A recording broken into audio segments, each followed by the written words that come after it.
The X4 Empire update is now out. Its version 9.0 is completely free, and this is a big update. Well worth getting into X4 at this time if you haven't before, and if you have, well, now is a good time to get back into it. So I've already made 2 videos about this one, and one about what makes X4 feel so big in the unique way that it actually does have scale, and the one about why this update that we're talking about now really does matter. It's the why you should try X4, why the game has turned into the one it's always needed to be. What we're talking about today, however, is something very simple. There's no big argument here. What I want to point out is exactly what you're going to be getting in 9.0 and why this is such a massive change for X4, and perhaps it's one of the most important updates the game has ever had. So the headline of the Empire update is combat, but there's many of other things as well. We'll go through all of these features one by one, because honestly there's a lot of depth going on here. So the centerpiece of what Egosoft are calling, in their own words, the biggest rebalance in X4's history is right here. And I don't seem to be marketing, this seems to be a genuine. I've been playing this in beta for quite a few weeks back to back, and you can see some of that footage on the screen right here actually. So this is a thing that a lot of people who play space games frequently ask for, a balanced pass. Make sure the game is working in all areas that it should be working. We see this request frequently in Elite Dangerous and many other space games as well. Now, the goal behind all of this is one very specific thing, and it's a thing that you see a lot of people ask for, more variety. But not just variety for variety's sake, but also to ensure that it all balances against each other.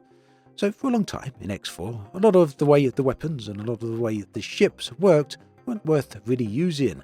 That means there was broadly a best way to kit something out, and everything else kind of sat away off to the sides, often unused. So this rebalance is about totally changing that, pulling up the underperformers so that far more loadouts become genuinely viable instead of just 1 or 2 picks that pretty much everyone uses. Now all of this has been backed up by how ships are equipped. You've got hardpoints that have been reworked so a wider range of modules fit across more ships. There's also a dedicated missile launcher slot that's now on some of the small and medium ships, and that's one that is quite a big deal for anyone who builds a lot of different ships. Most of the equipment then is now interchangeable between small and medium ships across all of the various Commonwealth races.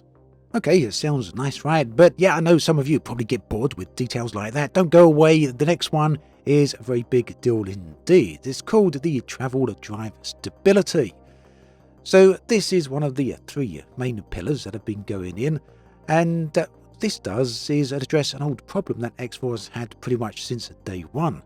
So the way it works right now is that in X4, your big ships travel around a sector, and they have a travel drive that allows them to accelerate up to high speed, otherwise known as cruise mode.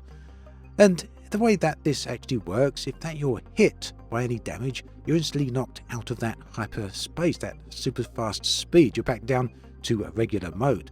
And it doesn't matter how large your ship is, if you're dinged by a single lone fighter, even a small little drone, just one shot from a laser tower, that's all it takes. It's enough to rip a capital ship, no matter how big, no matter how loaded a trader, straight out of the travel drive and leave you just sitting there at very low speed.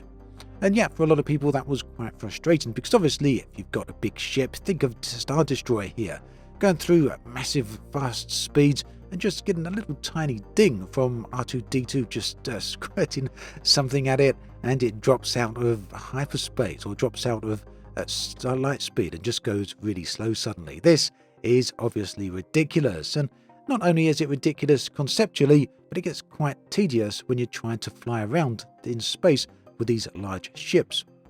So the Empire update has made changes to that. Medium and larger ships now have a kind of a hidden, I guess we could say a regenerating stability field, or just some kind of force that allows them to sustain damage and prevent them from being forced out of warp, not just by one lucky shot. In other words, what needs to happen is that the lone fighter with basic guns can't reliably stop a capital ship anymore. That means your traders and your miners can shrug off a lot of the harassment that they might otherwise get. And this isn't just about you as a player, this is something that I personally find very frustrating with X4, and it's one of the few things that really bothers me. You have your big traders going off doing their own business. You set them a task. They're flying through the various different sectors, all doing their thing, and suddenly you get a message from them. They've got massive loads of cargo in their holds, tons of your credit's worth, and suddenly they're under attack and they can't escape, simply because one stupid little fighter is firing peas at them, little pea shots, and not damaging them over too much initially, but they now can't escape. They can't accelerate away fast enough, and unfortunately the AI isn't always good enough to allow the NPC to escape anyway, so gradually, little bit by little bit, they are slowly worn down and sometimes even destroyed. So the way around this is to make these larger ships a little bit more defensive. Now, it's not a free pass, do keep that in mind, and this is where it gets quite interesting. If you really want to pull something out of Travel Drive, there are some proper tools for the job. So you've got interceptor missiles that can cancel the Travel Drive for about 30 seconds or so. There's ion weapons that do the work on smaller ships, with bigger applications coming in a later update. So there are some ways to achieve the old goals of pulling out the large ships from fast travel. It's just quite simply put that you can't do it easily now. You need specific tools to achieve the job, which means not every drone is going to be able to stop every single massive capital ship. And that, in my opinion, is exactly how it should be.